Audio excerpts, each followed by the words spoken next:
placer para mí el poder estar con ustedes a esta hora de la tarde.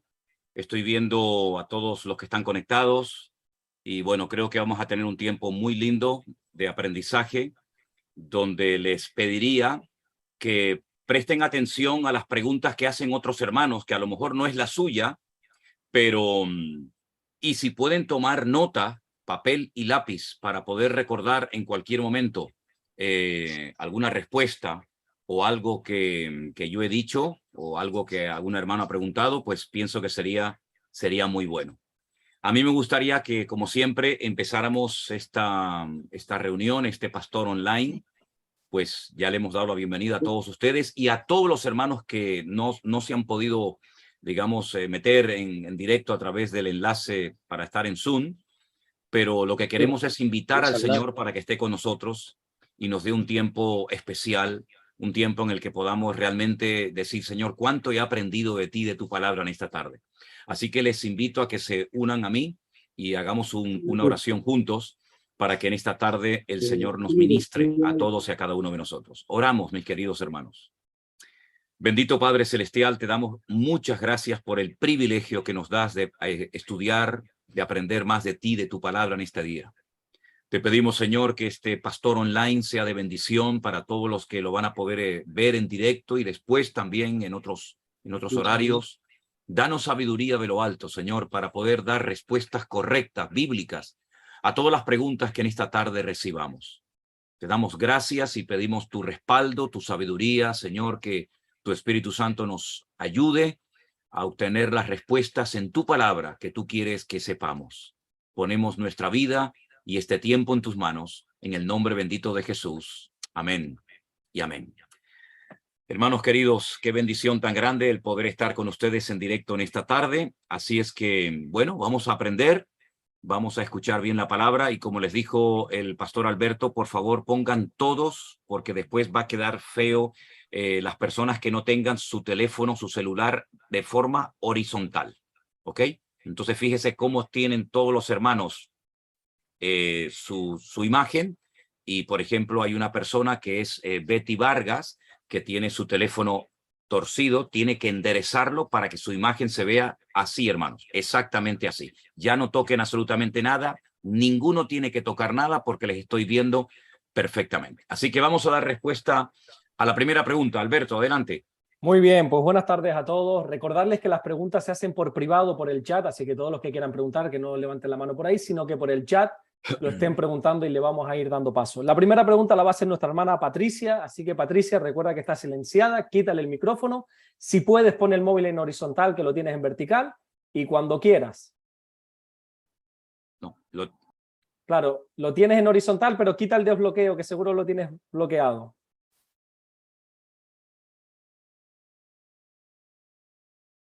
Y recuerda que está silenciada.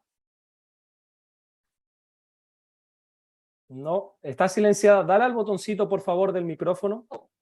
Estaba en mute, perdón. Ahora sí. Pastor, usted también está silenciado. Dele al micrófono. Ok. Pastor José Manuel, dele al micrófono que está silenciado. ¿Lo silenció usted? Sí, perdón. Perfecto, Disculpa. ahora sí. Ahora, Cuando adelante. quiera, Patricia. Oh, ok. Dios les bendiga. Qué gusto, qué privilegio saludarles. Y voy a seguir directo a mi pregunta. Es en Jueces 11:31 con respecto a Jefté. Que mi pregunta es, no sé, no entiendo que sacrificó a su hija, porque le dijo al Señor que si él ganaba, cuando regresara, que el primero que saliera a la puerta, él lo iba a sacrificar y sacrificó a su hija. Entonces era su hija virgen. Es un poquito, no sé, no puedo comprender eso porque sacrificó a su hija, ¿no? Bueno, ¿y quién puede comprender semejante actuación? ¿Quién puede comprender algo así?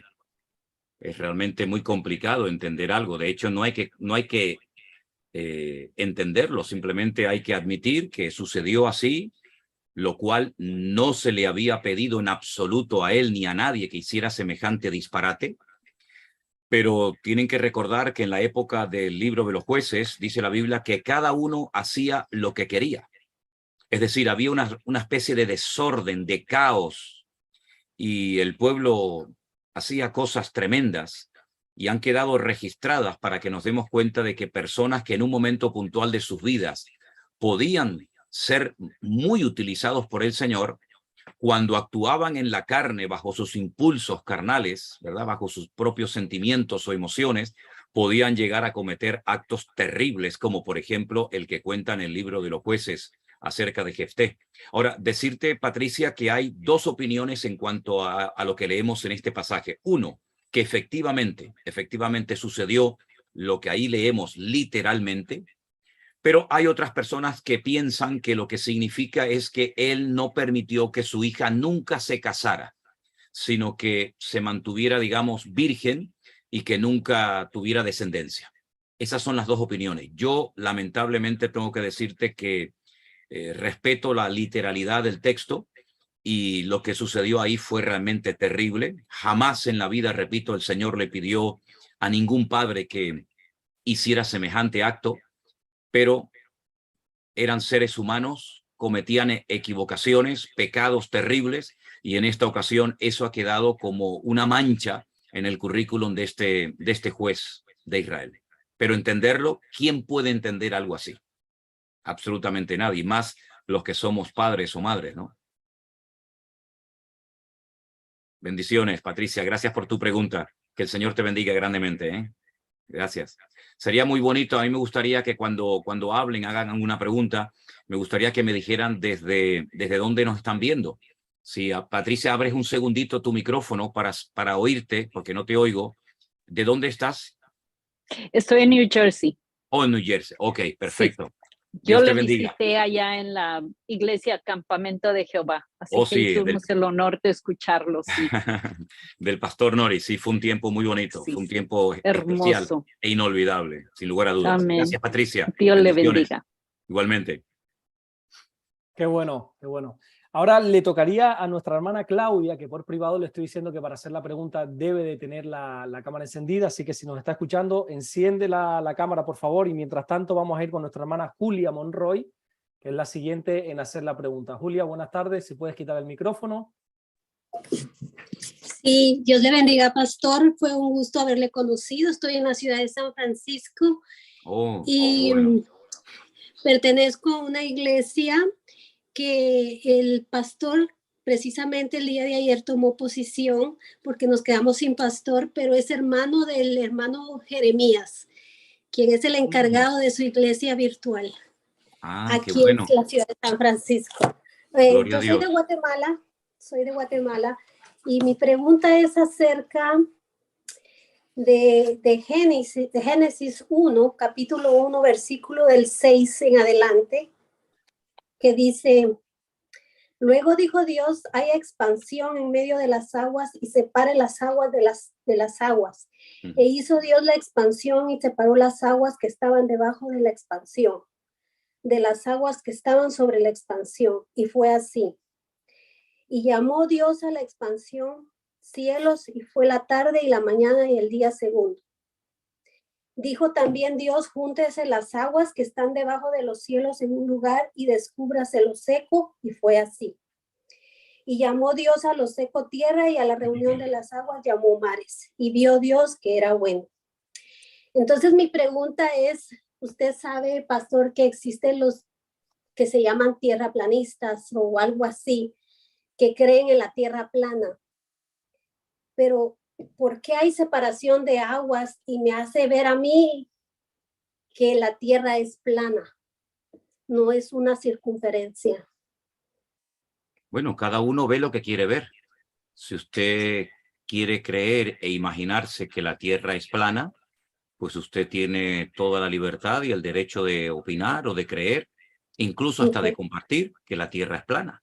Si otras personas consideran y creen que la Tierra, en vez de plana, es un círculo, puesto que el Señor dice en su palabra que Él está sentado sobre el círculo de la Tierra, es decir, como decía mi abuelo, en esta vida hay gente para todo.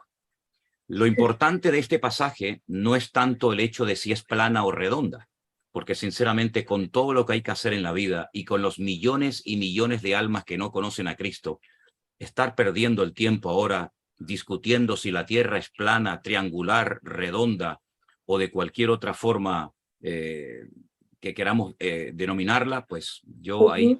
Ahora, lo que sí le digo es que Génesis capítulo 1, más que una creación, lo que Dios está poniendo en orden, una creación que ha sido alterada por una serie de acontecimientos que han producido auténticos cambios, cataclismos, ¿verdad? En todas las órdenes, en las aguas, en el cielo, etcétera, etcétera. Fíjense que dice, Dios separó las aguas de arriba de las aguas de abajo. No está creando las aguas, las está separando, estaban todas juntas. Y al separarlas, ¿verdad?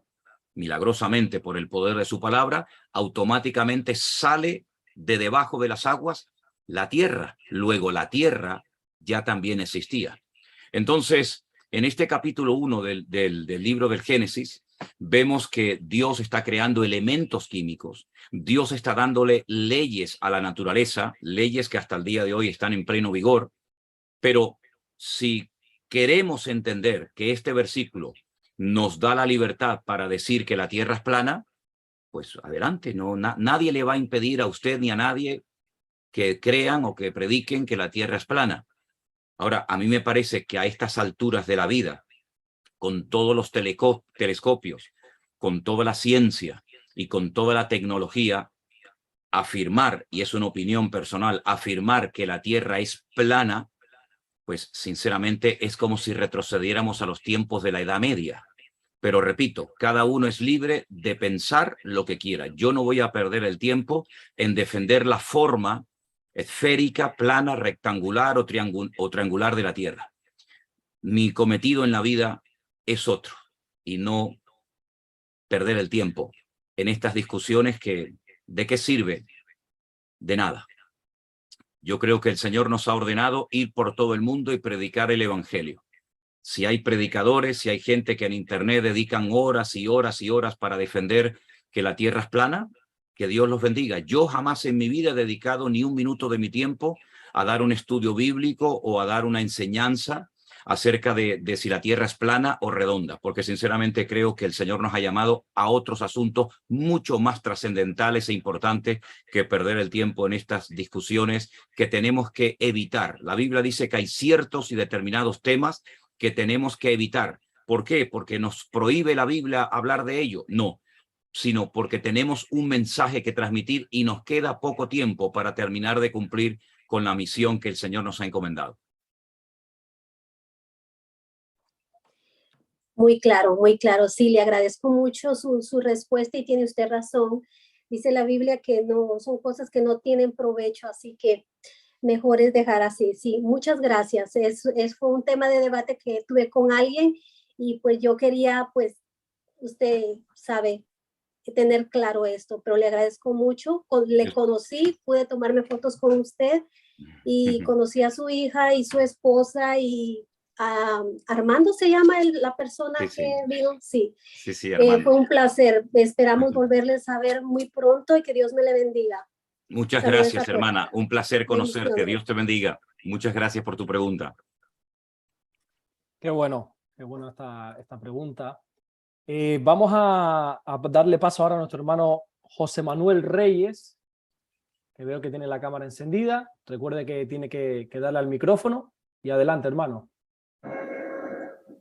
Hola, buenas. ¿Me escucha? Le escucho perfectamente, José Manuel. Bueno, yo soy un fan suyo, desde aquí, desde Oxona, porque desde que escuché el mensaje, el Evangelio me ha hecho libre, me impactó tanto, que bueno, yo a todo el que puedo le digo, por favor, escucha este mensaje. La verdad es que no entiendo, si la gente no se convierte, ya no sé qué puedo hacer. Pero bueno, yo lo intento. Bueno. Me llamo desde Osuna, en Sevilla. Uy, qué bueno, qué buena tierra, qué buena tierra. Yo he estado en Madrid, he estado en iglesia y luego me tuve que venir aquí, pero mi familia estaba aquí y al final estoy aquí. Entonces, bueno, yo estoy ahora mismo llevado por el pastor, por usted, porque realmente, aunque aquí hay iglesia, pero digamos, no es que uno esté a un nivel que quiera, pero claro, cuando escuchas su palabra y escuchas otras palabras, pues te quedas como con hambre. Y entonces, pues yo prefiero escucharlo a usted. Y entonces Bueno, todos los días, pues escucho su palabra, ¿no? pues muchas gracias, José Manuel. Muchas gracias. En este caso, la pregunta era la siguiente, porque yo, dentro de mi corto entendimiento, pues sí he indagado en cosas como, por ejemplo, las transgresiones. Es verdad que usted no está de acuerdo en que hay transgresiones, pero yo sí he visto que hay cosas que las familias tienen arraigado. Usted dirá, pues bueno, Perdón, ¿usted ha mencionado la palabra transgresiones o maldiciones? más bien transgresiones. Es que yo creo en las transgresiones. Transgresiones, la misma palabra lo indica, es transgredir, es quebrantar un mandamiento, un estatuto. Sí, yo creo en las transgresiones como término, ¿no? Ajá, vale, pues entonces está perfecto. Porque incluso con algún pastor se lo dije, y decía, no, porque cuando venimos al Señor somos nuevas criaturas y a partir de ahí no hay pecado, no hay nada. Entonces, vale. Pero luego me dijo, oye, ¿sabes qué es lo que tú decías? Porque yo estaba muy pesado con eso. Entonces, pues, alguno me dio la razón, ¿no? Y entonces cuando hay una parte de la palabra que el Señor dice, bueno, más bien los apóstoles, le dicen, este hombre tiene esta enfermedad porque pecaron sus padres o porque o fue él o tal. Sí. Entonces, es verdad que usted dice, bueno, el Señor dijo, no, esto es porque se iba de alguna manera a ver mi poder, pero tampoco dice que no exista esa posibilidad de una manera clara, aunque sí habrá otras palabras que digan, pues por la dentera de los otros, pues no sí. Sufrirá, pero sí que es verdad que ese punto, yo creo que uno cuando va al Señor, y sería importante a lo mejor para la gente que escucha, es decir, me presento ante el Señor, recibo a Jesucristo y renuncio a toda transgresión de mi familia, porque ha habido mucho pecado y la persona nunca ha estado llevada por Dios. Hasta ahí. Bueno, yo le quiero leer literalmente la respuesta a la pregunta que los discípulos le hicieron al Señor cuando dice que al pasar vieron a un hombre ciego de nacimiento. Estoy leyendo literalmente de Juan capítulo 9, verso 1, ¿sí? Y entonces le preguntaron sus discípulos diciendo, Rabí, ¿quién pecó? ¿Este o sus padres para que haya nacido ciego? Vamos a escuchar la respuesta del Señor, que es la respuesta perfecta, evidentemente.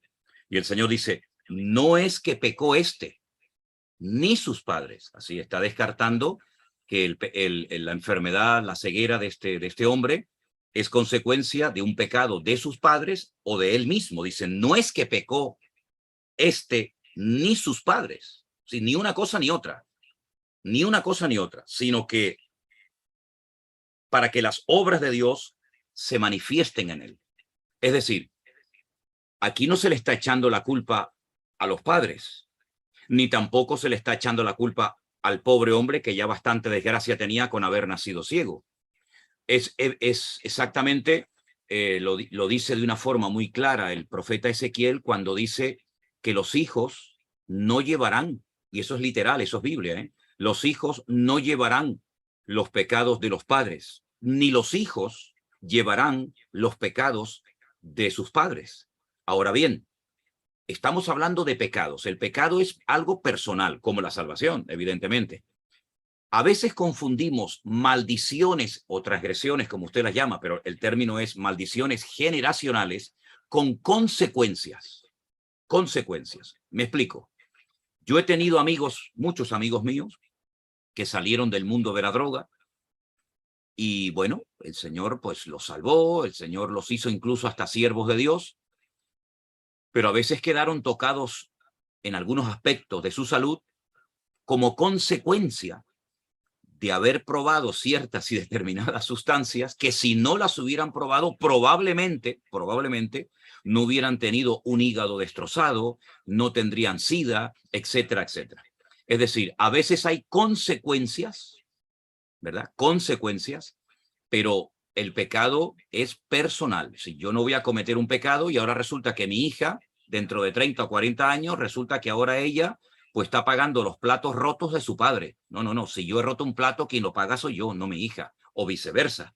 Dice la Biblia que si el inicuo o el impío dejare el error de su camino y se convirtiere de todo su corazón, todas sus transgresiones, todos sus pecados serán perdonados. Es que si no fuera así, esto sería terrible, vivir con una condenación y con un peso toda la vida diciendo, bueno, es que vamos a ver, yo me he arrepentido, soy un hijo de Dios, mi nombre está escrito en el libro de la vida, soy una nueva criatura, pero siempre hay un pero. Es que en Dios no hay peros. En Dios es una obra completa y perfecta. Dios no hace, usted me va a entender porque es una palabra muy nuestra de aquí de España, Dios no hace chapuzas. Dios hace cosas perfectas. O lo hace o no lo hace. O te perdona y te limpia, o no te perdona y no te limpia. Por consiguiente, yo no puedo vivir bajo esa presión, bajo esa condenación, decir, hombre, yo soy pastor, soy siervo de Dios, el Señor me ha perdonado, me ha limpiado, me está usando, me está bendiciendo, pero claro, ahora resulta de que yo, pues claro, todas las mañanas me levanto con un dolor de espalda porque resulta que mi abuelo en el siglo XVI o XVII o XVIII o lo que sea, pues resulta que cometió un pecado terrible y ahora yo, vamos a ver, Dios no es así.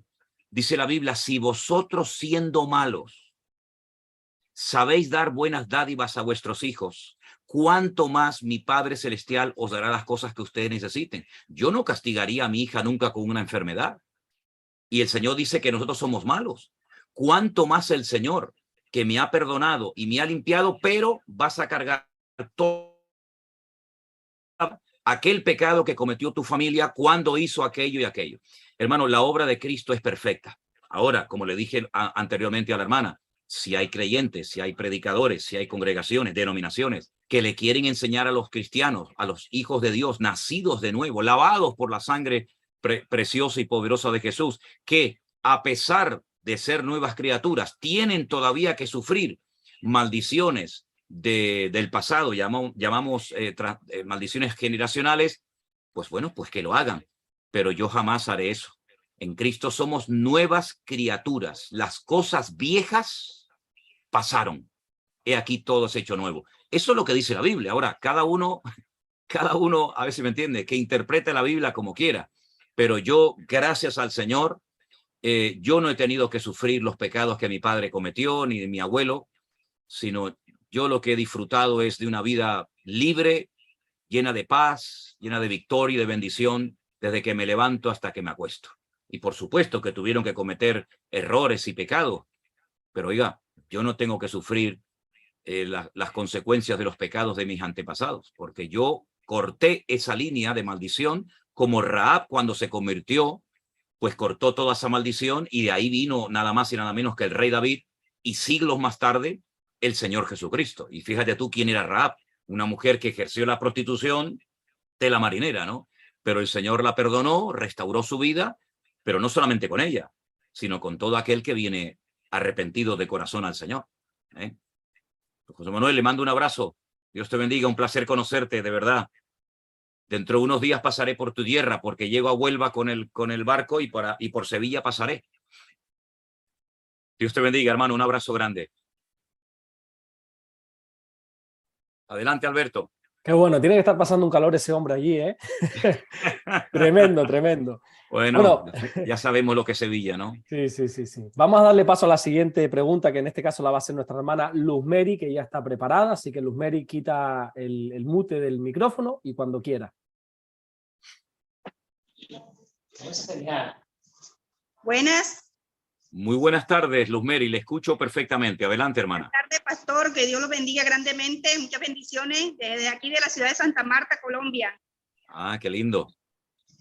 Pastor, yo quería hacerle una pregunta. Lo que pasa es que yo conozco una familia que son pastores, los hijos nacieron bajo las órdenes de la iglesia y todo, pero uno de los hijos está todo tatuado, tiene muchos tatuajes. Yo quisiera saber si esto está en la Biblia o es antibíblico, ya que él pertenece todavía a la iglesia, es miembro de la iglesia. No sé si es antibíblico. ¿Usted cuánto tiempo lleva convertida? Yo estoy congregada en la iglesia virtual grupo número 1 y okay. Pues me retiré de esa iglesia por las cosas que que estaba viendo y pues no quise asistir más a esa iglesia, entonces ahora me estoy congregando con ustedes. Bueno, mire, Tengo hermano, mucho tiempo, pero ahí voy. a veces me dice la gente, bueno, pero es que el tema de los tatuajes no se menciona nada en el Antiguo Testamento, perdón, en el Nuevo Testamento. Pero vamos a ver, es que el Nuevo Testamento no tiene por qué repetir lo que ya ha quedado suficientemente claro en lo que llamamos Antiguo Testamento. Si no, sería una repetición de más de lo mismo, ¿no? En el Antiguo Testamento, querida hermana, al pueblo de Israel, que es, digamos, el modelo que Dios utiliza para crear un código ético, un código moral, de una conducta, un comportamiento ejemplar, se les prohibía categóricamente el hacerse rasguños, el hacerse tatuajes en la piel. Ahora, ¿qué ocurre? Yo conozco a muchas personas, yo gracias al Señor nunca, antes de conocer al Señor, nunca me puse ningún tatuaje en mi piel, pero bueno, si me hubiera convertido y hubiera venido con mi cuerpo tatuado, pues ya no hay marcha atrás, ya quedan ahí, ¿no? Lo terrible es cuando cristianos, hijos de Dios, incluso hijos de pastores, que supuestamente tenían que ser un ejemplo porque han sido criados en el Evangelio, pues resulta que ahora aparecen por la iglesia con versículos bíblicos, como si ponerse un versículo bíblico, un pescadito, una cruz, dulcificara el hecho de haberte puesto un tatuaje. Los tatuajes están totalmente prohibidos en la palabra de Dios. Dice la Biblia, santo serás para el Señor. Somos templo del Espíritu Santo y nosotros no tenemos que llevar ninguna marca externa de ninguna índole, de ningún tipo. Por consiguiente, eso está mal.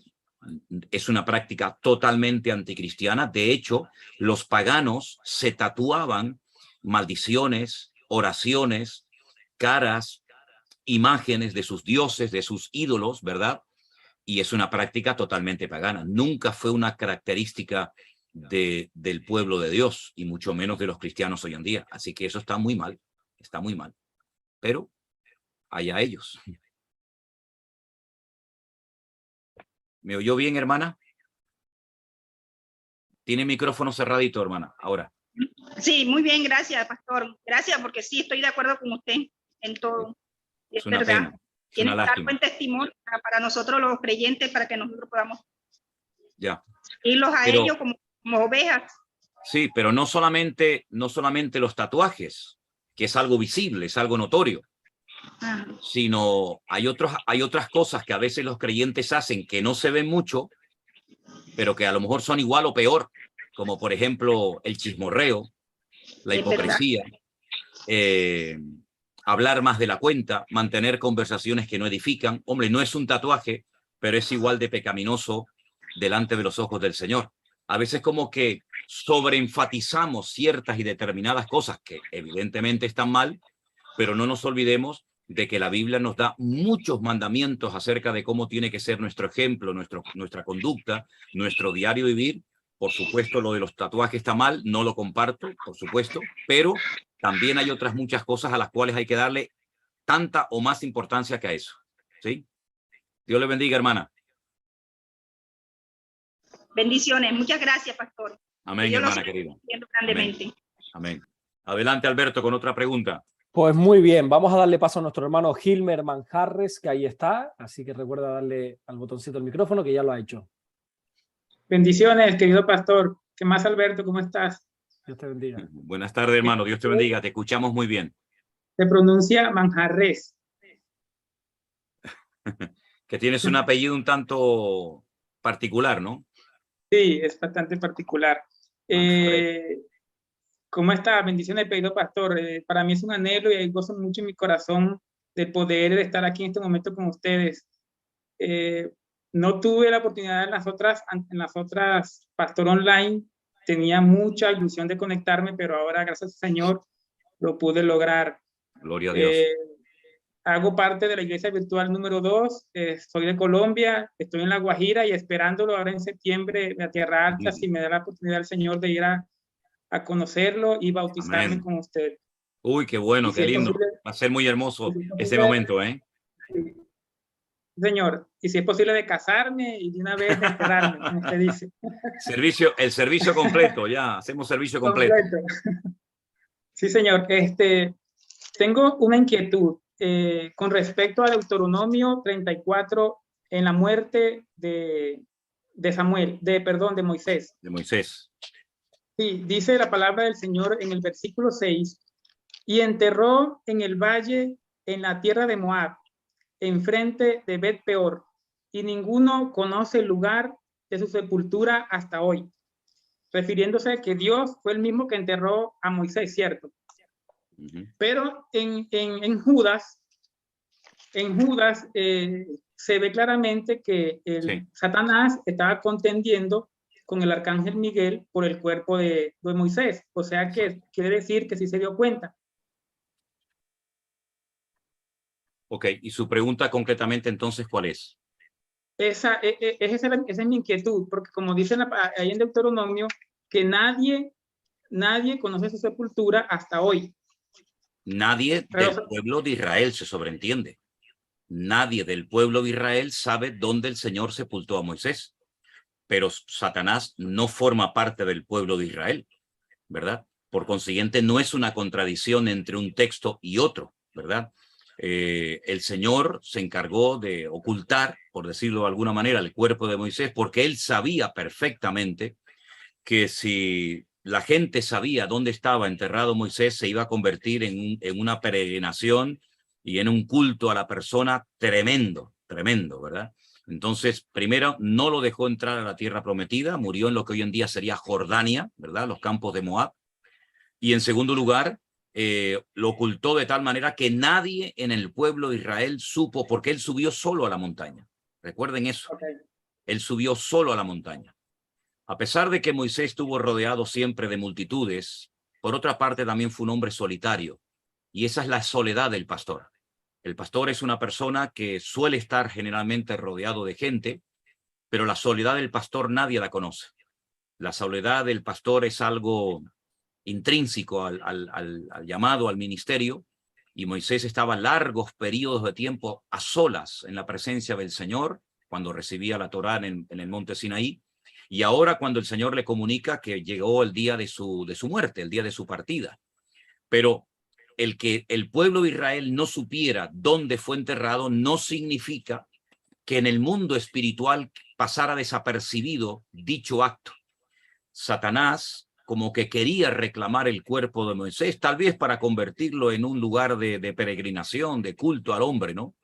Así es que no hay en principio ninguna contradicción entre un texto y otro, Wilmer, sino que simplemente Deuteronomio dice que nadie sabe del pueblo de Israel, y en la carta a Judas, que saca su información de un libro apócrifo, que no lo tenemos en el Nuevo Testamento, dice que Satanás, no sabemos por qué, él quería el cuerpo de Moisés. Es decir, no lo logró derrotar, no lo logró tener en vida, lo quiere tener por lo menos en muerte. Alguien dijo en cierta ocasión que Moisés valía muerto más que muchos que viven hoy en día.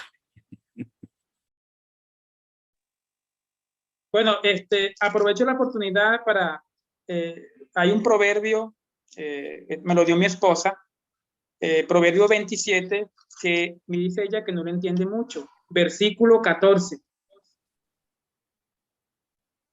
Proverbio 27, 14. Ok, ¿lo quieres leer tú o lo leo yo? El que bendice a su amigo en alta voz, madrugando de mañana, por maldición se le contará. Ella quiere saber, porque no lo entiende, lo ha leído muchas veces y no lo comprende.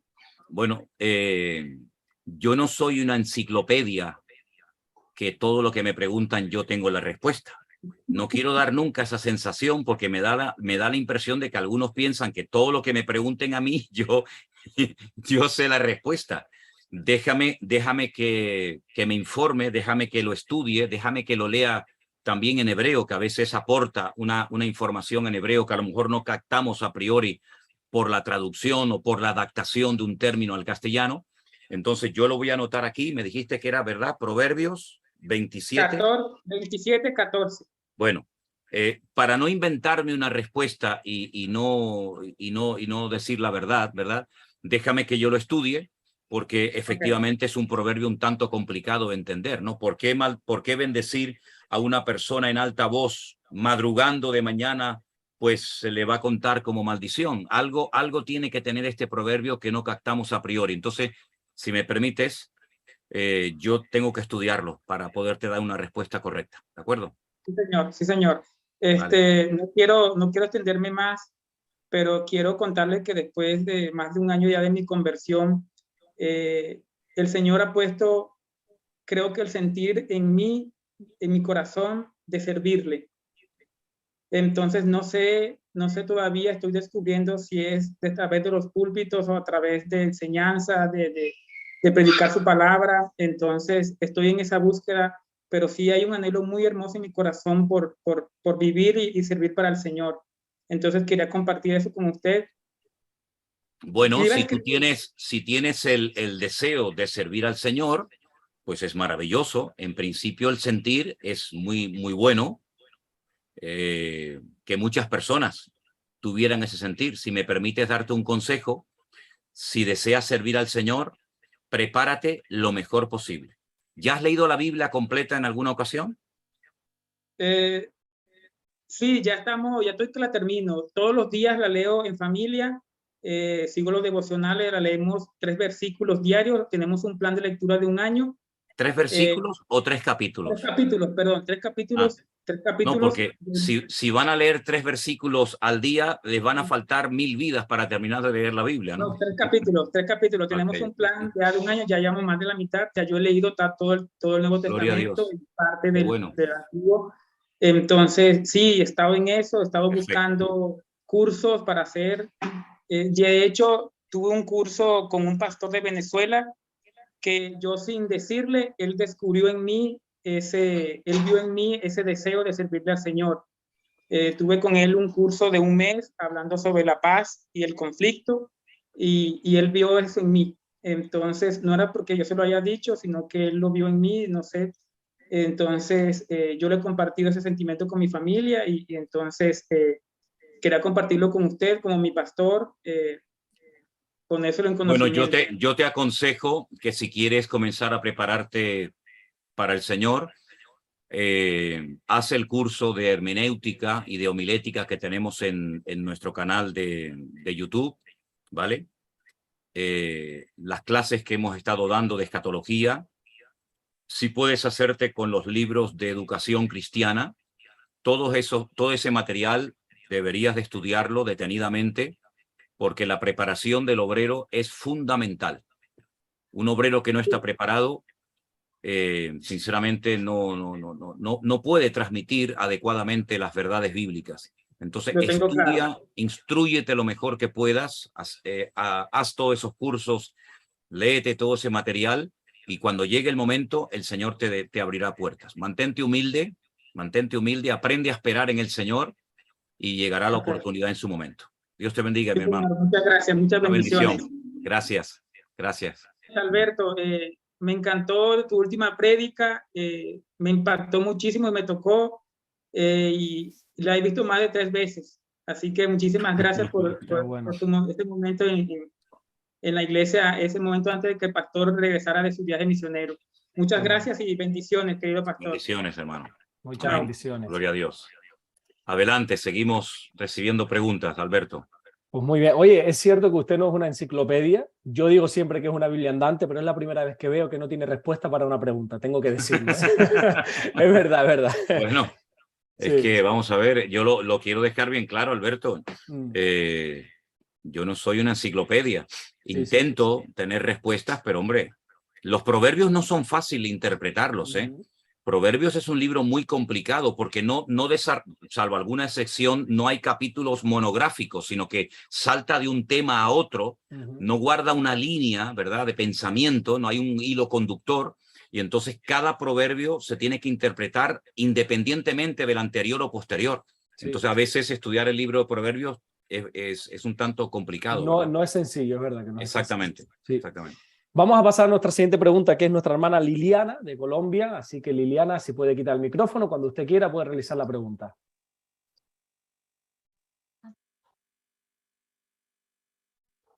Ahí está. ¿Me escucha? Sí, pero quitó la cámara. Pero no te vemos. Dile a la cámara. Al botoncito que sale ahí al lado del micrófono hay una cámara, dele ahí.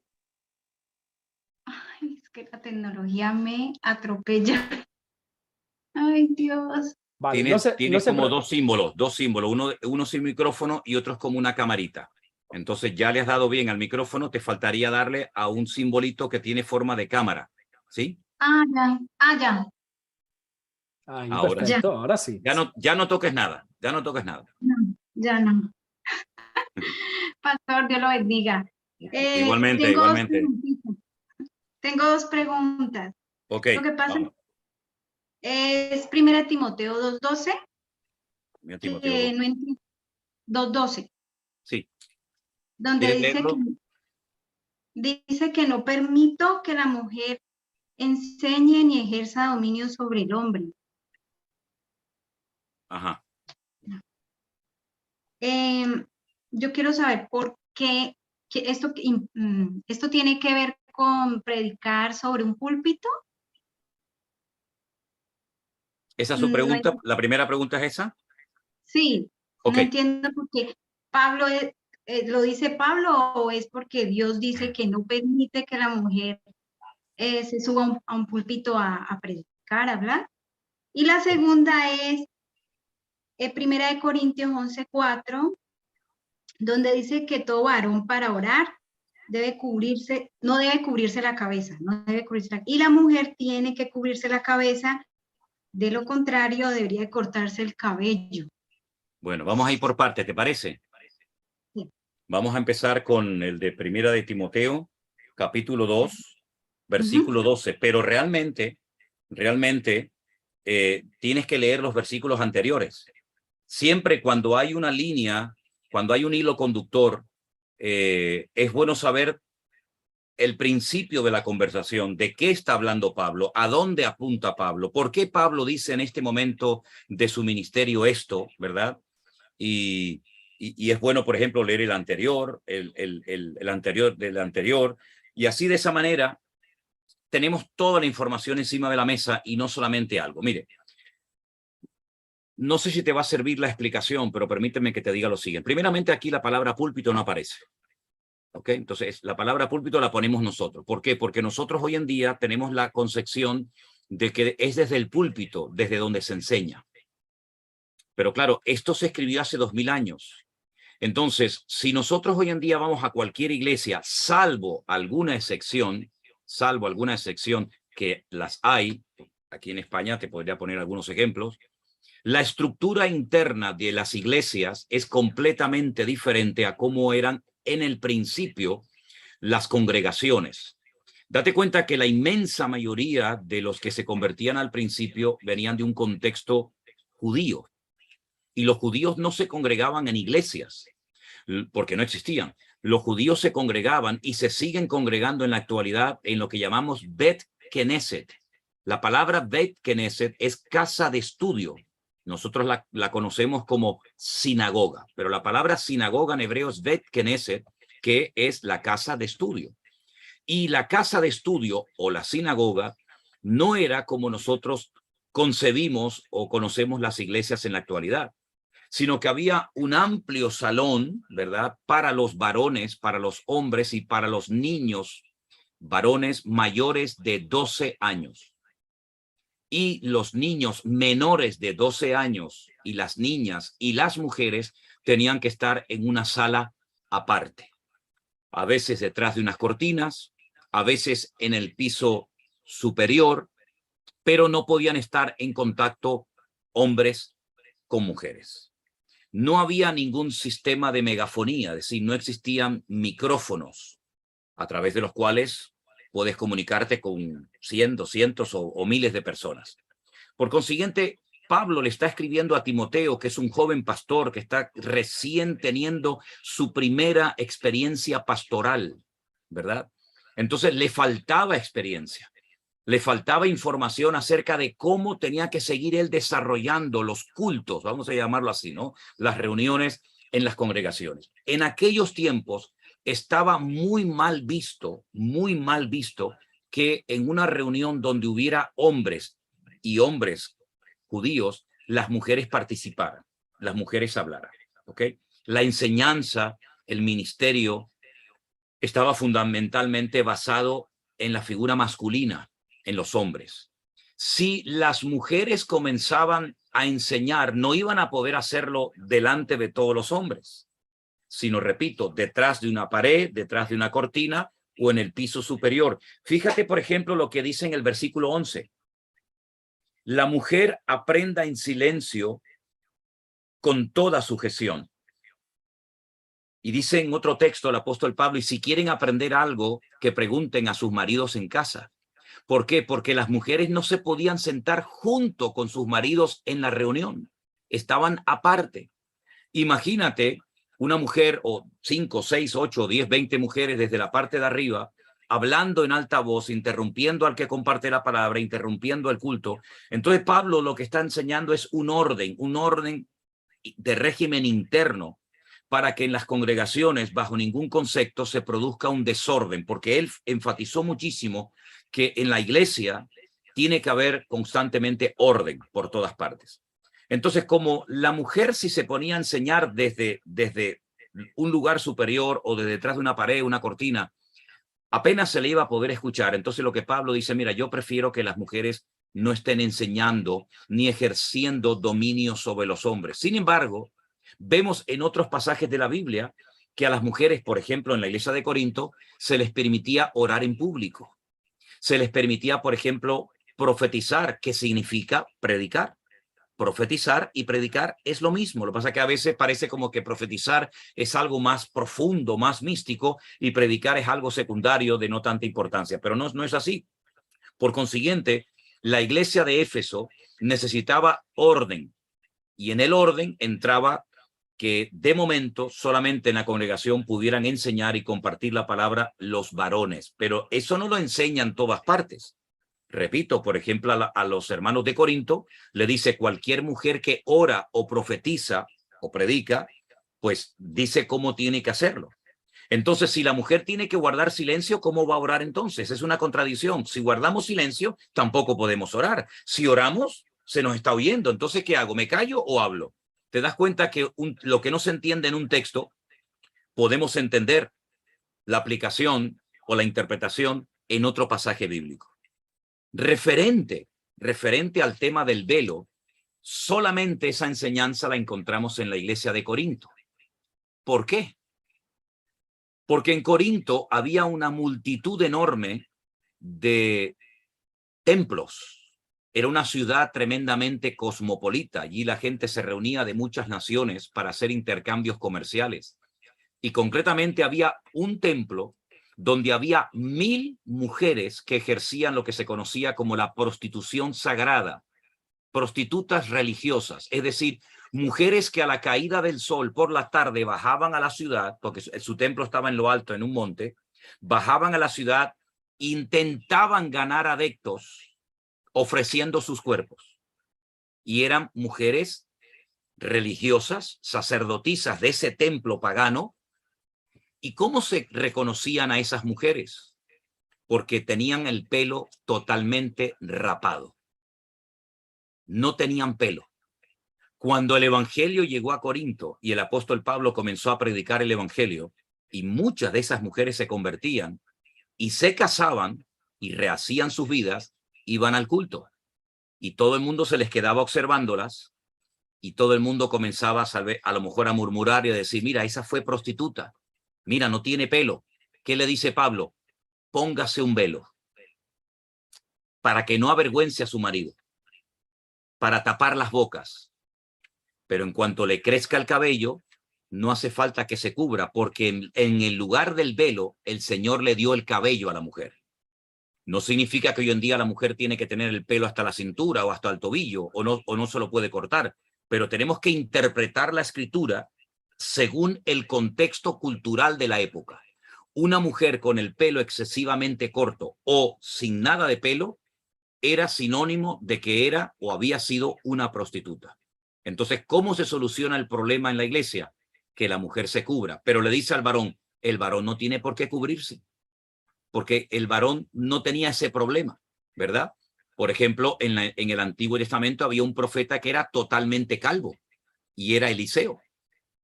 que se reían de él los jóvenes porque era totalmente calvo, ¿verdad?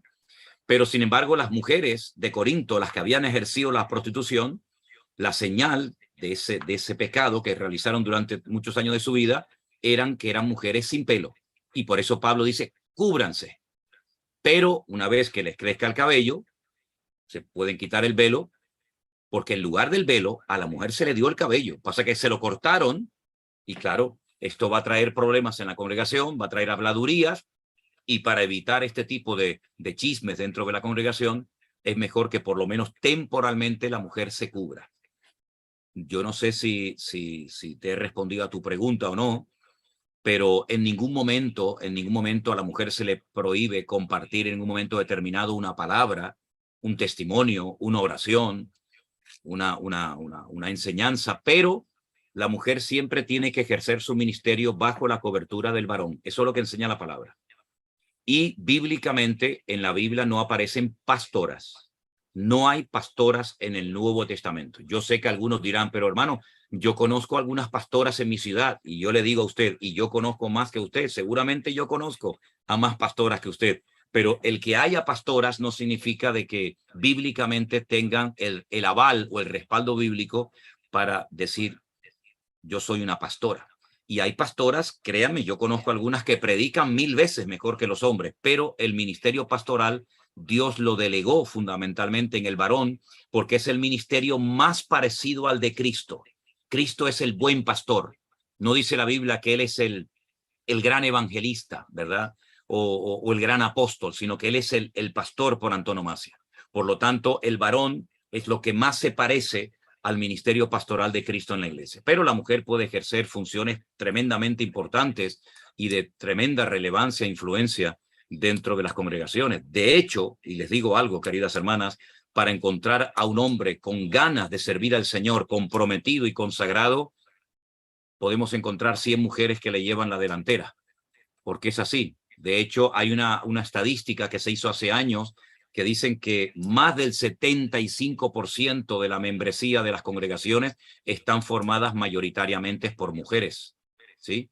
Y no se olviden ustedes que fueron las mujeres las que apoyaron más al ministerio, incluso con sus bienes materiales, al Señor Jesucristo, que los hombres.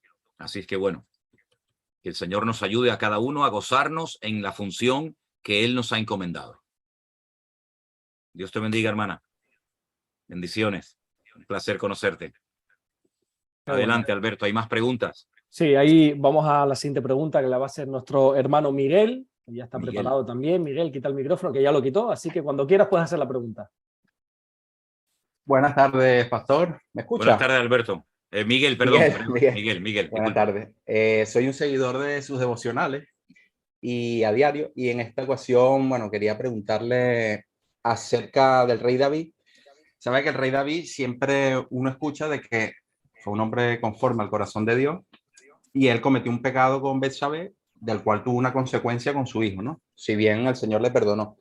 Pero yo tengo una duda porque en 2 Samuel 24 dice que la ira de Dios se encendió contra Israel e incitó a David contra ellos a hacer un censo, ¿no? Pero dice que Dios lo incitó, pero después él le encargó el censo a Joab y dice que después que censó el pueblo, le pesó en su corazón porque pecó gravemente contra Dios, ¿no? Y después eso tuvo unas consecuencias que ya no fue un hijo, sino fueron 70,000 personas, ¿no? Sí. Entonces, ¿por qué el hecho de hacer un censo en esa ocasión tuvo esas consecuencias? ¿Cuál fue el...? ¿Tú tienes tu Biblia ahí a mano? Sí, bueno, la tengo online. Ok, mira. Tú acabas de citar 2 Samuel capítulo 24, ¿verdad? Sí. ¿Puedes ir a Primera de Crónicas 21? Bueno. Si tienes tu Biblia, o los hermanos que están siguiendo el programa, yo les animo a que vayan conmigo a Primera de Crónicas capítulo 21. ¿Lo tengo? Ok, lo tienes. Mira, 2 Samuel 24:1 dice: volvió a encenderse la ira del Señor contra Israel e incitó a David contra ellos a que dijese: ve y haz un censo de Israel y de Judá. Ya lo estoy viendo. Primera de Crónicas 24:1 dice, pero Satanás se levantó contra Israel e incitó a David a que hiciese un censo de Israel. Y algunos dirán, ay, pastor, nos acaba usted de descubrir una contradicción de la Biblia. Segunda de Samuel 24:1 dice que fue Dios el que incitó a David a hacer eso. Ah, no lo había visto. Y pero yo sí. Y Primera de Crónicas 21:1 dice que fue Satanás. Entonces, ¿qué quedamos? ¿Fue Dios o fue Satanás? Ahora te que ir al hebreo, supongo, ¿no? A ver cuál tiene razón, ¿no? No, mira, permíteme, mira. El pueblo de Israel durante... Eso estuvo muy bueno. Cuando no entiendes algo, no hay que ir al hebreo. No, mire, en este caso no hace falta ir al hebreo. Miren, no hay una contradicción ni aquí ni en ninguna parte de la Biblia. Lo que pasa es que Segunda de Samuel, en este caso, se escribió muchísimo tiempo antes, siglos antes de Primera de Crónicas, capítulo 21. Y en la mentalidad del pueblo de Israel, en la época de Samuel, de Saúl, del mismísimo rey David, no les entraba en la cabeza que Satanás pudiera hacer nada en contra de ellos como pueblo escogido de Dios. Entonces, bajo ningún concepto iban a aceptar que Satanás iba a poner en el corazón nada más y nada menos que del mismísimo rey David, el que hiciera un censo. Entonces pusieron Dios. Pero cuando pasó el tiempo, el pueblo de Israel se dio cuenta que si no adoraban a Dios, si no obedecían al Señor y si no estaban apegados a Él y a su palabra, claro que Satanás les podía tentar y les podía incitar y les podía hacer daño, pero eso lo tuvieron que aprender con el paso del tiempo. Entonces, el objetivo del censo, ¿cuál era? Presumir de cuántos somos. ¿Qué más da si somos 1,000, 20,000 o 100,000? Da igual. Pero es el presumir, el decir, mira cuántos somos, mira cuántos caballos tenemos, mira cuántos soldados tenemos, mira qué fuerte que somos como país.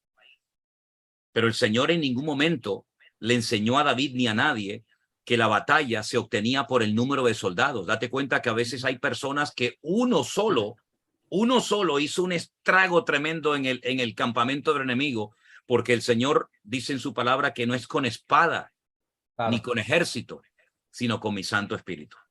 Fue el mismísimo Satanás el que tentó, el que incitó a David a decir, mira, ahora que has llegado al nivel más alto de tu vida, de tu reinado, ¿por qué no sacas un censo para que veas qué poderoso eres? Que no hay otro rey en la tierra como tú. Y ahí cometió una equivocación terrible, porque sería contradictorio, Miguel, que Dios, por un lado, me diga que haga un censo y cuando lo haga me castiga.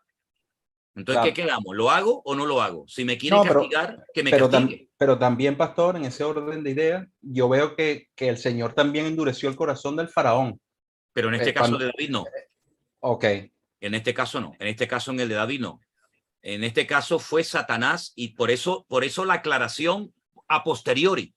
No dice el texto más joven, que es Segunda de Samuel 24, que fue Satanás, y después corrigen con el paso del tiempo que fue Dios. No, es al revés. Es al revés. Si hubiera sido Dios, en los dos textos lo diría. Pero ¿por qué siglos más tarde Dios permitió que pusieran Satanás? Porque esa es la razón principal. Fue Satanás el que puso eso en el corazón de David, y por eso lo aclara a posteriori. Pero tuvieron que aprender con el paso del tiempo. O sea, que teológicamente no encajaba que fuera en su época Satanás. No era aceptado. No era aceptado. Es como si somos el... Bueno, tú sabes que en la época del profeta Jeremías, cuando él le decía al pueblo, Nabucodonosor va a destruir la ciudad, va a derrumbar los muros, el templo va a ser quemado y vamos a ser vencidos. Ellos le decían, imposible. Aquí el enemigo nunca va a entrar, porque aquí tenemos el templo, aquí tenemos la casa de Dios, y Jeremías le decía, da igual lo que tengan, ustedes están en desorden, ustedes están en pecado y están confiando en las paredes en vez de confiar en el poder de Dios, y efectivamente se equivocaron, ¿verdad? Aquí pasa exactamente lo mismo, ¿verdad? Es el enemigo el que pone esto en el corazón de David, pero sin embargo dijeron, no, el enemigo no puede tocar a nuestro rey, el enemigo no nos puede tocar a nosotros como pueblo, pero mira cómo tiempo más tarde tuvieron que poner que fue Satanás y no fue Dios. Pero es tremendo porque las consecuencias fueron Terribles. desproporcionadas total, ¿no? Entonces, Terribles. ¿cuán grave pudo ser ese pecado? Bueno, ¿no? es que vamos a ver, es que por muy rey que usted sea, hermano David, usted no puede hacer lo que le da la gana. Moisés le dijo el Señor, habla de la roca y le pegó con la vara y le dijo, pues ahora no entras. Ahora no entras. Es decir, usted puede ser Moisés, puede ser Abraham, puede ser David, puede ser el que usted sea. La paga del pecado es la muerte. Y en este caso, bueno, el Señor le dio hasta la opción, ¿no? Le dijo, bueno, te voy a dar 3 posibilidades, escoge la que tú quieras, ¿no? Y en ese lugar donde él subió al monte Moriah, donde vivía un tal Arauna, que es donde él hace el sacrificio, fue donde tiempo más tarde su hijo Salomón construyó el templo de Jerusalén. En ese mismo monte, en ese lugar. Ok. ¿Te queda clara? Sí, y eso incluso me hace recordar también a Gedeón, cuando el Señor le dijo que solo quería contar con 300 y no con un grandísimo ejército, porque también Dios no comparte su gloria, ¿no? Los méritos son de él. Con 300 y encima desarmados, con un shofar y con un candelero, que eso es una locura. También se lo hizo al Señor en Jericó, que le dijo a los soldados, ustedes no tienen que pelear porque la batalla es mía, ¿no? Amén. Es decir, que son lecciones espirituales que quedan ahí para nuestro aprendizaje y nuestro desarrollo espiritual. Vale, pues muchísimas gracias, pastor. ¿Dónde estás, Miguel? ¿De dónde me hablas? Te escribo desde Portugal, si bien vivo en Canarias. ¿Portugal? Pero vivo en Canarias. Estoy un tiempo aquí, ya pronto estaré en Canarias, en Gran Canaria. Ah, ¿vives en Gran Canaria? En Gran Canaria, sí. Pero estoy de paso en Portugal. Ah, qué bueno, qué bueno. ¿Y te congregas en alguna iglesia allí en Gran Canaria? Sí, me estoy congregando en la capital, en Las Palmas. Tengo un tiempo allí en la iglesia y... Qué bueno, qué bueno. Va muy bien, gracias a Dios. Me alegro mucho, Miguel, de conocerte. Un abrazo. Muchas gracias. Bendiciones. Chao, mi hermano. Chao, chao. Alberto, yo no sé si te has dado cuenta, pero ya llevamos una hora de programa. Sí, y los hermanos no se mueven, están ahí clavados en la pantalla. Están ahí pendientes. No sé si podrías dejar 2 preguntas más que ya las tengo anotadas. Y ya, si quieres... hermano, adelante, no hay problema. Perfecto. Pues vamos a darle paso a nuestra hermana Luisa, que lleva esperando un ratito, y la siguiente sería nuestra hermana Vanina, pero primero Luisa, que haga su pregunta. Ok. ¿Cómo está, pastor? Buenas tardes acá en Lima, Perú. Aquí también buenas tardes, hermana. Le doy gracias al Señor por haberme oído y poderlo ver, pastor, siervo de Dios. Gloria bendiciones, que verdad que usted nos ha levantado siempre. Gracias, bendito Dios. Yo vengo escuchándolo desde enero y de verdad que me levanta cada mañana con su devocional, pastor. Gloria a Dios, qué bueno, hermana. Pero el devocional para usted es muy temprano a la mañana, ¿no? Sí. Bueno, el secreto no lo quiero compartir a todos, pero yo me levanto muy temprano a orarle a mi Dios y de ahí sigo con su devocional, que acá en Lima viene a ser aproximadamente a las 4 de la mañana. Gloria a Dios, qué tremendo, hermana. Bendito sea Dios, qué bueno, qué bendición. Pues, hermana, hágame su pregunta. Pastor, ¿Qué me quiere preguntar? Pastor, hay algo que quiero preguntarle y es de Apocalipsis, capítulo 7, sobre los 144,000 sellos. Yo quiero que me explique porque hay mucha gente que me dice que solamente al cielo van a entrar cierta cantidad. Y yo les digo no, porque el Señor a todos nos ama y su palabra escrita está a todos aquellos que le creen, todos iremos al cielo, ¿verdad, pastor? O sea, quiero que eso usted me lo corrobore con la palabra. Mire, hermana, los únicos que dicen que solamente 144,000 personas van a entrar al cielo o a la presencia del Señor son los testigos de Jehová. Ningún evangélico con 2 dedos de frente jamás se le ocurriría enseñar semejante disparate. Los evangélicos creemos que el Señor Jesucristo murió en la cruz para redimir a toda aquella persona que se arrepienta con toda su alma y con todo su corazón. El texto central y más famoso de la Biblia, que yo creo que prácticamente la mayoría de los cristianos conocemos, es sin lugar a dudas Juan 3:16. Juan 3:16 dice que de tal manera amó Dios al mundo que ha dado a su Hijo unigénito para que todo aquel que crea en él no se pierda, mas tenga vida eterna.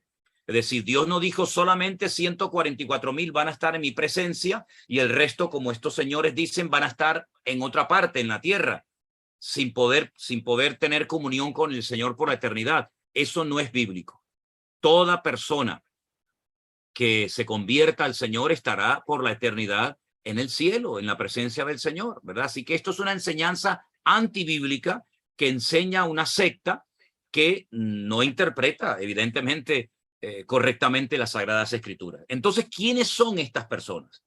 ¿Por qué la Biblia habla de un número concreto de 144,000 personas que además dice que estos 144,000 sellados, como se les conoce, son judíos? Quiere decir, es una contradicción los que enseñan que solamente se van a salvar 144,000, porque entonces, ¿qué pasa con los peruanos, con los canarios, con los chilenos, con los argentinos, con los guatemaltecos? ¿No se va a salvar ninguna persona que no sea judía? Por supuesto que sí. La Biblia dice que había una multitud en su presencia, la cual nadie podía contar, de todas las naciones, pueblos, tribus y lenguas. Estos 144,000 que se mencionan en el libro del Apocalipsis, no solamente en el capítulo 7, sino también en otros pasajes, son 144,000 judíos. 12,000 de cada una de las tribus de Israel. ¿De acuerdo? Estas personas estarán como, digamos, permítame, como la guardia personal del Señor Jesucristo durante el tiempo del milenio. Estarán cantando canciones al Señor que solamente ellos conocen la letra, ¿verdad?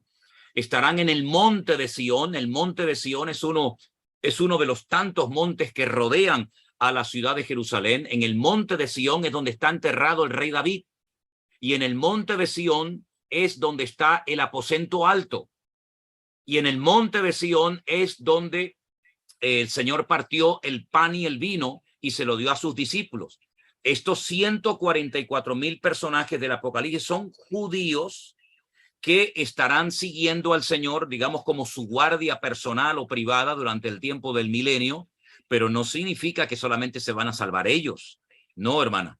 Nos vamos a salvar todos los hombres y mujeres, da igual de qué país, de qué nacionalidad sean, siempre y cuando hayan aceptado, hayan reconocido al Señor Jesucristo como su Señor y Salvador personal. Así que estos señores que enseñan esta falsa doctrina están rotundamente equivocados. Y por otra parte, ya según ellos, este número ya se ha completado. La secta o el grupo religioso que enseña eso ya se han completado. Entonces, ¿por qué siguen por las calles dándole trataditos y folletos y revistas a la gente si ya está el número completo? Es decir, es una enseñanza antibíblica que no coincide con la sana doctrina que nosotros enseñamos basados en la palabra del Señor, hermana. Gracias, Dios le bendiga, pastor. hermana Luisa. Dios lo bendiga, pastor. Gracias. Gracias, pastor. Dios me lo bendiga. Saludos al Perú de todo corazón. Gracias. Lo esperamos pronto, pastora, lo esperamos. Estamos orando para que venga el próximo año. Amén, amén. Así sea, así será, si Dios quiere, así será. Qué bueno. Bueno, pues Adelante, vamos a pasar Alberto, con otra preguntita. Exacto, la última pregunta que tenemos anotada de nuestra hermana Vanina, así que cuando ella quiera que pueda hacer su pregunta. A ver si la veo por acá. Hola, pastor, ¿qué tal? Buenas tardes. Hola, buenas tardes. Tú eres la Yo ya argentina, estuve ¿no? en el primero, sí. Sí, me suena tu cara, me suena. ¿Cómo estás? Pero estaba tan... Ay, perdón, tengo 4 chicos. No te preocupes. Estaba tan nerviosa que no pude ni hablar. Bueno, yo le quería contar. Somos de Argentina, de Mar del Plata. Somos de la ciudad de...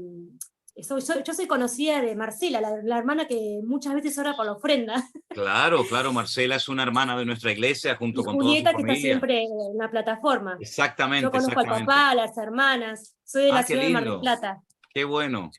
Sí, somos miembros de la iglesia virtual del grupo número 2. Con Gloria mi a esposo, Dios. Qué lindo. Y mis suegros, que mi suegro es no vidente, y gracias a Dios ellos fueron parte primeramente, y después nos hablaron, nos comentaron de la iglesia, empezamos a ver las reuniones, y nos súper enganchamos porque nosotros éramos parte de iglesia pentecostal. Y la verdad que se nos hizo así, un montón de cosas, y veíamos que había muchas cosas que no eran de la palabra. Una vez usted dijo, ¿cómo puede ser que hoy en día haya cristianos que no hayan leído la Biblia en todo el año, que no hayan leído la Biblia? Bueno, quiero contarle que yo estoy por Isaías, empecé en febrero. Gloria a Dios, qué bueno. Tengo acá material que mandó al grupo de la iglesia virtual. Qué lindo, qué lindo. Aquí el Alefbet.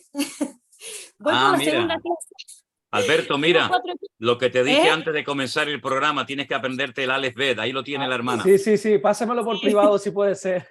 Este, pastor, le cuento, este es otro porque el de su página no lo pude imprimir, pero este tiene los puntitos de los Nicudot, esos puntitos.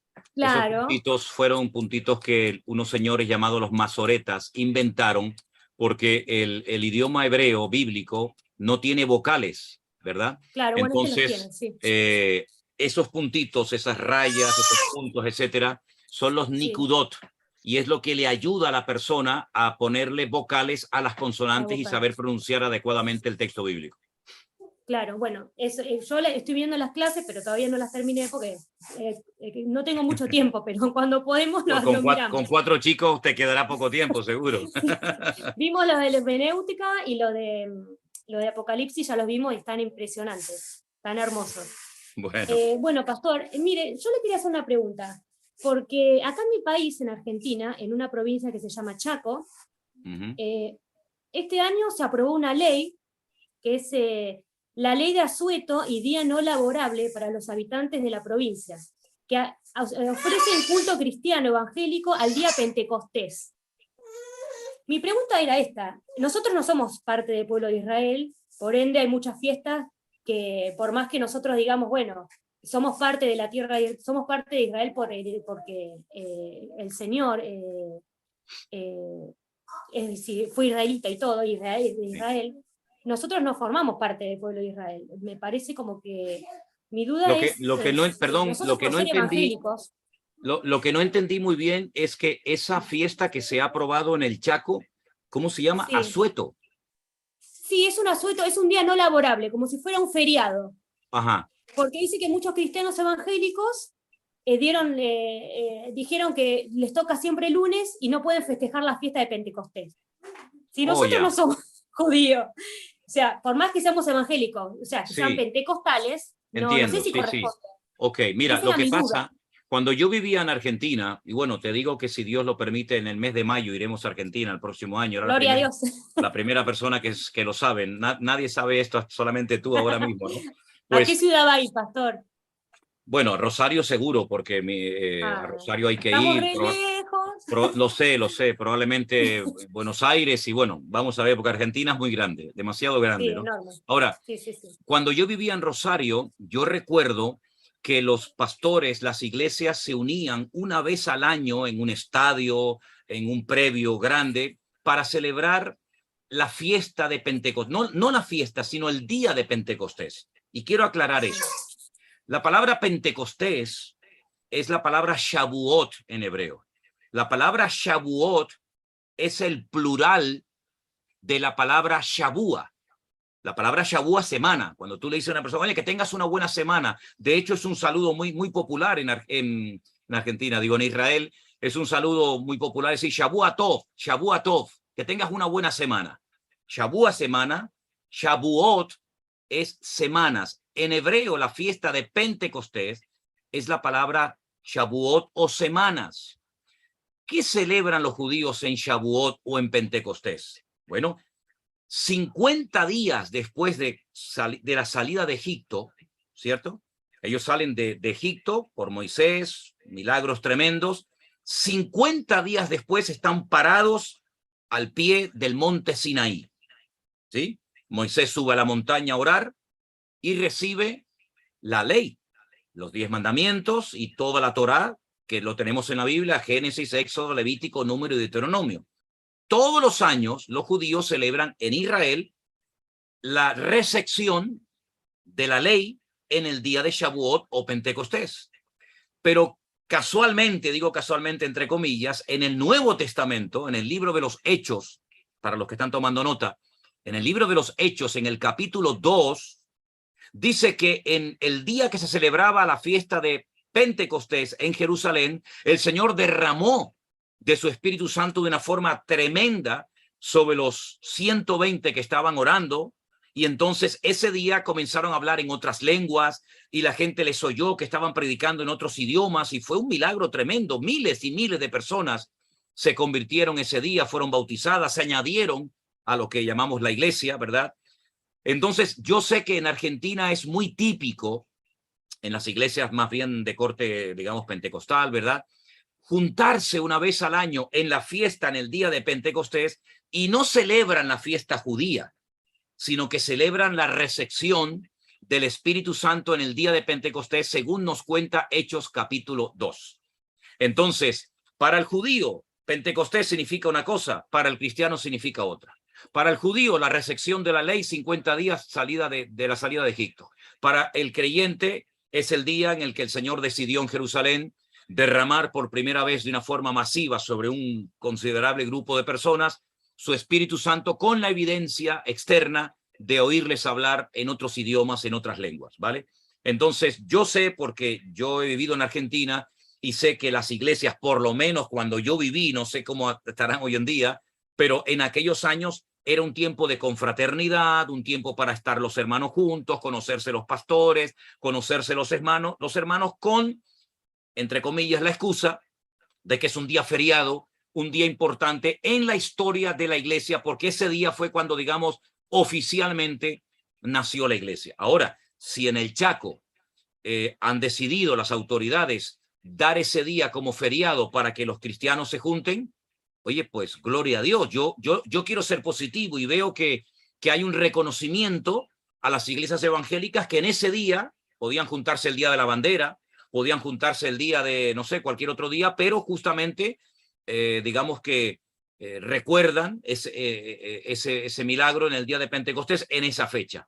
Quiero creer que lo que celebran es eso, y no que están tratando de volver a las fiestas judías, que el cristiano no tiene ningún deber ni ninguna obligación de cumplirla. Nosotros amamos al pueblo de Israel, nosotros oramos por su conversión.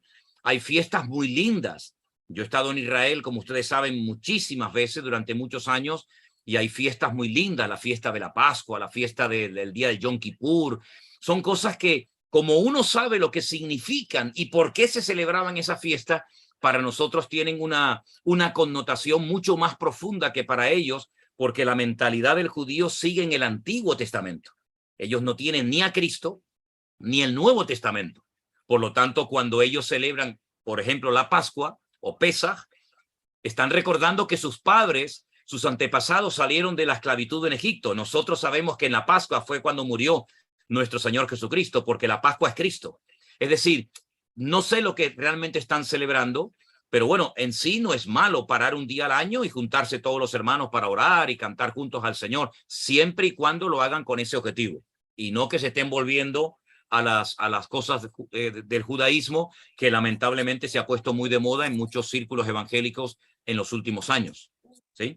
Sí, claro, mi duda era esa, si era porque era una fiesta que como acá se tiene por costumbre, como usted dice, por el tema de Pentecostés, sí, o porque es por una cosa del judaizanta, claro. Como hay que ver cuál es el objetivo. Ahora, no cabe la menor duda de que cualquier fiesta bíblica, ¿dónde nace? ¿Quiénes la celebraron por primera vez? El pueblo de Israel. La Pascua, la Pesaj, los tabernáculos, todas esas fiestas tenían una connotación puramente judía, y son sus fiestas, ¿verdad? El pueblo de Israel celebra sus fiestas como cada país, como cada nación tiene sus días feriados durante el año. Ellos celebran fiestas con una connotación bíblica, lamentablemente sin Cristo, pero todavía tienen su mentalidad en el Antiguo Testamento, ¿verdad? Si me da permiso, pastor, un cachito. Yo que usted siempre dijo que Israel es el reloj profético, ¿no? Claro. Y una de las fiestas es la fiesta de las trompetas. Sí. Yo escuché que usted dijo que la venida del Señor, o sea, no la venida del Señor, pero el arrebatamiento de la iglesia iba a ser a la final trompeta. Sí. Como usted explicó. No tiene nada que ver con la fiesta de las trompetas, ¿verdad? No, es que hay dos cosas. Lo que se menciona en el libro del Apocalipsis, cuando habla de las 7 trompetas, en sí no es la palabra trompeta. En Israel están las trompetas, eran unas trompetas muy largas de plata para convocatorias, ¿verdad? Depende de cómo se sonaba. Los que hemos estado en el ejército sabemos que con una trompeta se pueden dar muchísimas órdenes, muchísimas órdenes. Al principio no entiendes nada, pero después de un tiempo ya sabes que ahora es tiempo de dormir, ahora es tiempo de orar, ahora es tiempo de levantarse, ahora es tiempo de juntarse. Eso es una cosa. Y luego estaba los toques del shofar. El shofar, tengo varios shofar por aquí por mi casa, y el shofar es otra cosa diferente a la fiesta de las trompetas. Son dos instrumentos y dos celebraciones completamente diferentes la una de la otra. Muchísimas gracias, pastor. Por nada, seguir estudiando, que te veo que tienes una memoria increíble, increíble. Gracias a usted. Nos vemos todos los videos cuando podemos. Gloria a Dios. Hermanos queridos, yo sé que seguramente hay muchos hermanos y hermanas que se han quedado con muchas preguntas. Miren, yo estoy saliendo el día miércoles por la noche de madrugada rumbo a España, rumbo a Huelva, en barco. Intentaré en la medida de mis posibilidades, esté donde esté. Si ustedes quieren, yo por eso hago esta pregunta, si ustedes quieren, yo puedo pararme en cualquier parte donde esté y podríamos hacer el pastor online. El devocional sí o sí lo voy a hacer siempre, porque eso ya es algo que forma parte de mi vida, ¿no? Y hay que hacerlo siempre. Pero el pastor online, a pesar de que nos vamos unos días a descansar y unos días de vacaciones, si ustedes quieren, podemos hacerlo. Levantan la mano los que quieren. Por supuestísimo. Ok. Yo pensaba que me iban a dejar descansar, pero creo que no. Queremos, pastor, pero también queremos que usted descanse y se dedique a lo que va. Bueno. Ya tendremos tiempo para verle y hacer las preguntas. El día domingo, cuando recoja Elena en Madrid, en el aeropuerto, ese mismo día tenemos un culto con los hermanos de Madrid, pero me he enterado que vienen hermanos de Barcelona, hermanos de Cuenca, que nos vamos a juntar en Madrid para hacer un culto. De ahí queremos ir a visitar hermanos en diferentes partes, incluso hermanos que nos quieren invitar y nos quieren que estemos con ellos en sus casas en Francia, en el norte de España, en Galicia. Ya me están llamando pastores para invitarme a predicar a sus iglesias. Hermano, mi vida cambió hace 2 años en los tiempos de la pandemia y no hay marcha atrás. Yo hoy estaba orando y le decía, Señor, menos mal que en la eternidad habrá reposo y habrá descanso, porque no hay un día en el que uno pueda estar desconectado de todo. Es imposible, pero por otra parte es un gozo, es una alegría. De verdad estoy tan agradecido, estamos tan agradecidos al Señor porque vemos su gloria, vemos. Hermano, yo les transmití a los hermanos, se lo comentaba el pastor Alberto hace un rato antes de conectarme, desde el año 2008, que es cuando comenzamos, digamos, en serio, a transmitir cosas por internet, hemos recibido, según los datos que nos da YouTube, 155 millones de visualizaciones. Es impresionante, hermano, es impresionante. Vemos que hay un hambre de Dios y mientras haya un alma sedienta, y mientras haya una sola persona que quiera crecer y aprender del Señor, allí estaremos. Me da igual si es de día, si es de noche, si es de vacaciones o no, porque yo sé que el Señor viene pronto y el Señor quiere lo mejor para nosotros. Queremos enseñarles, queremos instruirles, queremos vaciarnos de todo lo que el Señor nos ha dado.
aunque tal vez para algunos sea demasiado, pero para mí siempre es todo poco, ¿no?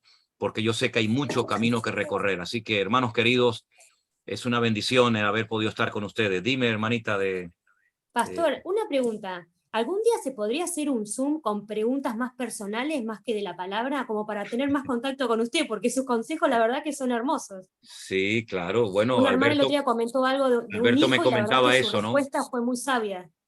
Sí. Sí, pienso que sería bueno tener un Zoom para... Pero claro, ya un Zoom ya deja de ser personal, porque ya hay un montón de gente que te está escuchando, ¿no? Entonces, bueno, tú eres de la iglesia virtual y tú tienes acceso a los colaboradores y a través de ellos te puedes poner en contacto conmigo cuando quieras, no hay ningún problema. ¿De acuerdo? Bendiciones. Alberto, yo no sé si te animas a despedirnos en oración. Quiero mandarles un saludo a todos.